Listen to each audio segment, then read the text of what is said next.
Hi, this is Joshua Gandamu's wife here, and I am testing a 3-way soil meter by Healthwiser. As you can see, it has moisture content that it measures, pH and light. Doesn't take any batteries, indoor or outdoor use. I'm going to be testing it indoors today, and I have tested it outside as well. Unfortunately, I wasn't able to do it during the daylight today, but I needed to get this posted. So I will use my handy-dandy flashlight to give you a better light reading. So I'm not sure the name of this plant, but I have this little guy here, and this has got some length to it. If I can back up, you can kind of see, and it's got two different metals here so that it can measure the pH and the moisture content. And so you just put that down into the soil to the depth of the roots. So you're going to go deeper for plants that you know root deeply and more shallow for others. And if I can get there, see if I can let you see that. So this is my moisture reading right now. So it's got this little clicky button. Right now it's on moist for moisture, and so the top band is light, and it's got the lumens numbers, and then the next band says dry to wet, and that's the colored band, and that's what it's measuring right now. So right now it's on 6 for wetness, and what you do is you measure the moisture, and you can get a general sense probably for which plants like to be wetter or drier, but it's got this chart here on the back side, and see if I can let it focus. Hopefully you can see that. There we go. So it's got a chart here for lumens and moisture, and you can look up some individual, I think they're all are mostly indoor plants. They misspelled ferns, but that's okay. So I think it's got Jade, doesn't it? Let's see. Yeah, Jade Plant is right here. I've got that one I'm going to do in a moment. The Jade Plant wants 500 to 2,000 lumens and only a moisture level of 3, so it doesn't need to be very moist. This guy I've got quite a bit more moist from the last time I watered it yesterday. And since I'm not sure the name of it, hopefully it likes that. But obviously it doesn't need water is what I'm able to figure out from this. And then it's got its light meter, so you switch it, and it is rather dark at the moment. So if I turn on my flashlight, hopefully I won't trip out the camera here. Am I on the light meter? Okay, yeah. So there we go. Let's find the right combination here.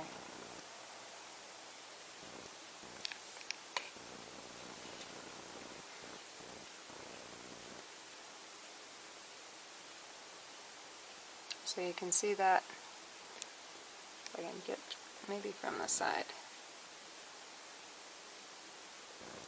See that moving?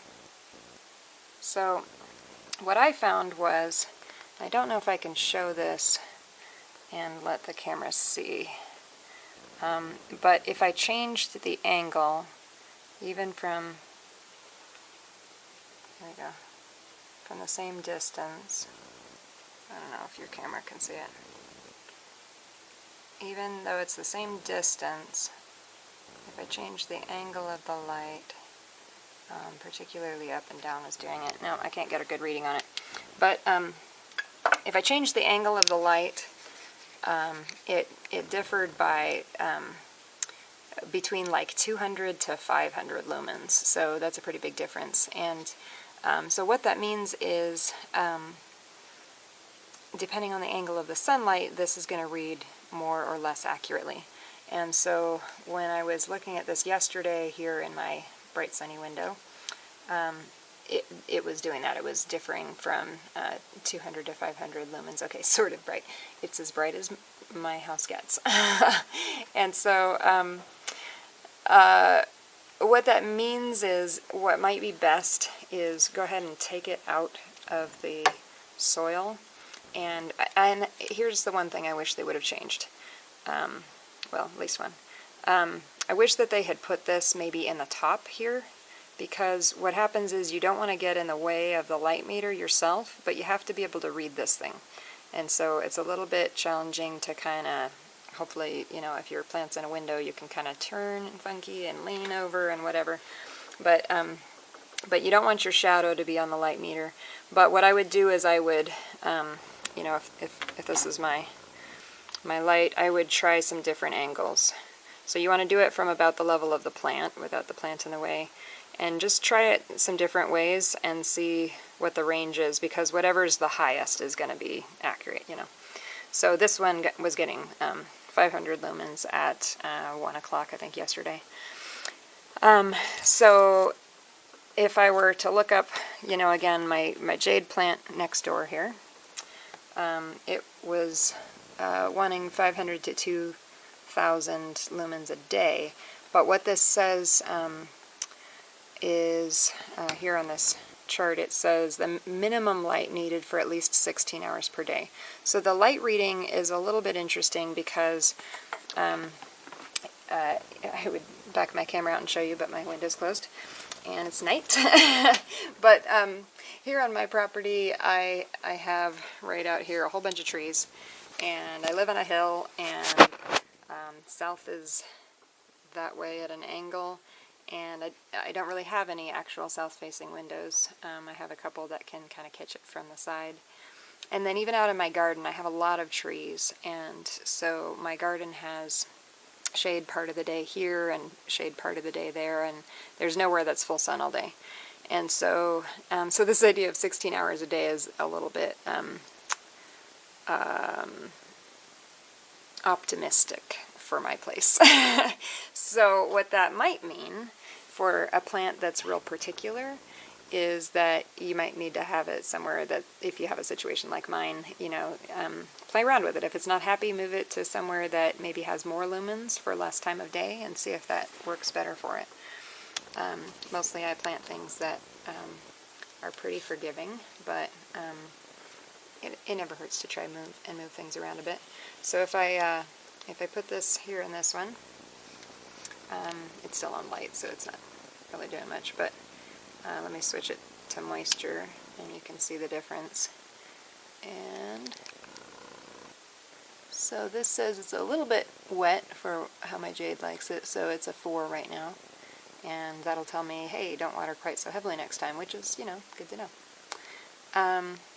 Then if I put it over on pH, this is why I'm really excited about this. I kind of have my own way of checking for moisture, though, you know, it maybe would be good to have something to fine-tune that a bit, or to check at a deeper level out in the garden is what I would be more excited about. But the pH, this is the part that I really would like to be able to just, without having to get dirt and water and test tubes and, you know, try to figure it out by color, I can just stick this in and tell. So what this says right now is it's on, if I can get a good shot. It just doesn't quite want to do it, does it? There we go, kind of. It's on about 7.5, I think. So 7.5, according to this, if it'll let you read it. 7.5 is going to be a little bit alkaline, and then it tells you this actually useful piece of information here. We're looking at the, sorry, I can't hold that in. We're looking right down in here. It says soil that is highly alkaline will cause the leaves to lose their color and stunt the growth of the plant, and acidic soil will cause the leaves to wilt and drop. So if it's too alkaline, you might have the one problem it described. If it's too acidic, you might have the other. And so that's kind of nice to know, you know, if you're having leaves wilting and dropping, or if you're having stunted growth and you know this plant should have more color but it's not, maybe I like this one. You know, maybe it's too acidic or alkaline for your plant, but how cool to just be able to actually tell. And if you can actually tell with this thing, then you can measure it and you can adjust it with a little more accuracy. And so these guys might both, I guess this doesn't say pH per plant. I know some plants do have different pHs that they like. You know, blueberries, raspberries, some of those like acidic soil, and some other ones like it a lot more alkaline. So, so it says that in general, most indoor plants prefer a slightly acidic soil with a pH between 6.5 and 7. And mine's, you know, all the way up at 7.5. So I probably need to maybe add a little lime or something. And that's good to know. My plants would be happier probably if I did that. But outdoors in the garden again, I'm real excited to see what I need to do there, because I do a lot of amending of my soil, and it'd be nice to have more than just guesswork. So I'm going to enjoy this Healthywiser 3-way soil meter, and I don't know, maybe I'll play around with the light feature and see if I can come up with the best ways to use that. But I think for me, again, the most useful features personally are going to be the pH meter and being able to tell the moisture down below where some deeper roots are outside would be great for vegetables and all that. So thanks for watching, and feel free to like, favorite, and subscribe, and tune in for more reviews and other videos from Joshua Gandamu. This is Joshua Gandamu's wife, signing out.